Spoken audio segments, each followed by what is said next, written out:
les personnages juifs ayant marqué l'histoire.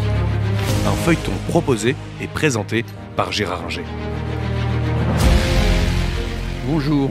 Nous avons vu que Oppenheimer était un génie précoce en physique et une fois sa thèse obtenue à Göttingen, il va très vite enseigner aux États-Unis. Il choisira d'ailleurs d'enseigner plutôt en Californie qu'à Harvard.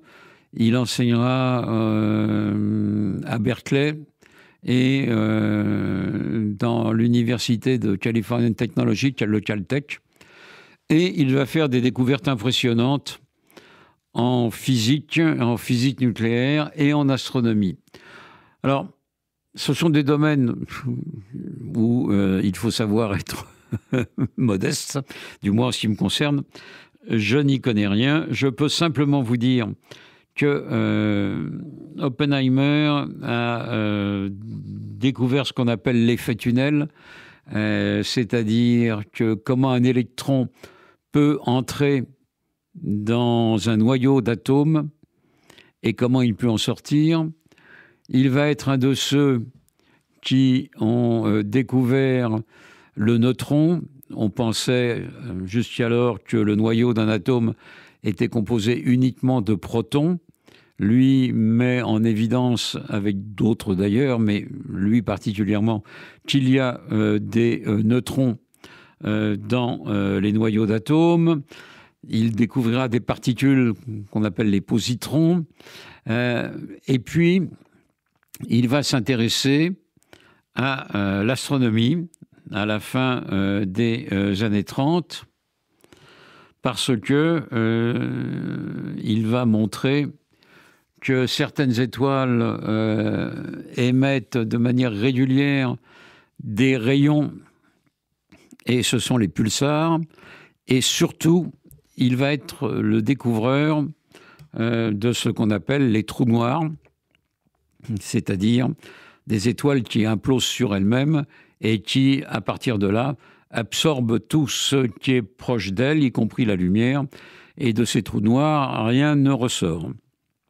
Ne m'en demandez pas plus que cela, parce que je n'en sais pas beaucoup plus dans ces domaines, mais tout ça conduit Oppenheimer à être un des plus grands savants nucléaires et astrophysiciens à la fin des années 30. Alors, Oppenheimer n'est pas seulement un grand chercheur, c'est un professeur qui enseigne donc à des étudiants. Il ne le fait pas de manière facile, parce qu'il a tendance à surestimer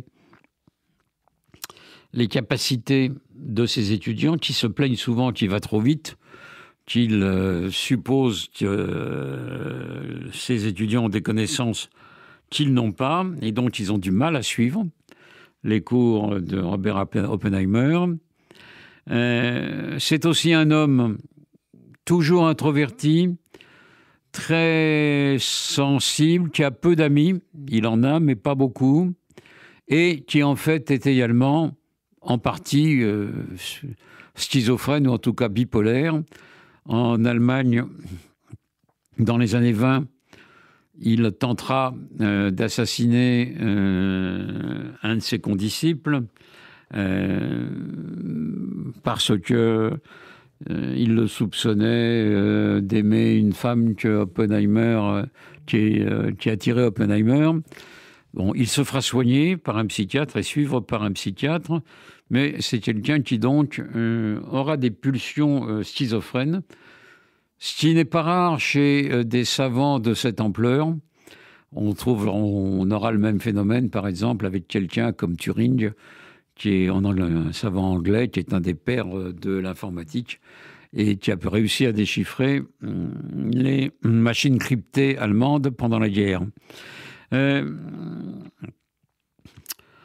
Le savant Oppenheimer va aussi s'intéresser peu à peu à la politique. Il le fera progressivement en fréquentant quelques personnes qui seront proches ou même membres du Parti communiste américain dans les années 30.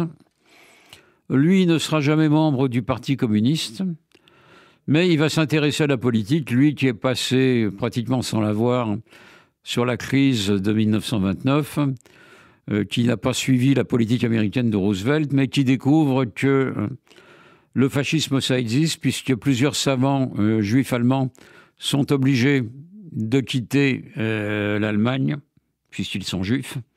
Et donc, Oppenheimer va détester le nazisme à cause de son antisémitisme. Il va découvrir le combat des républicains espagnols.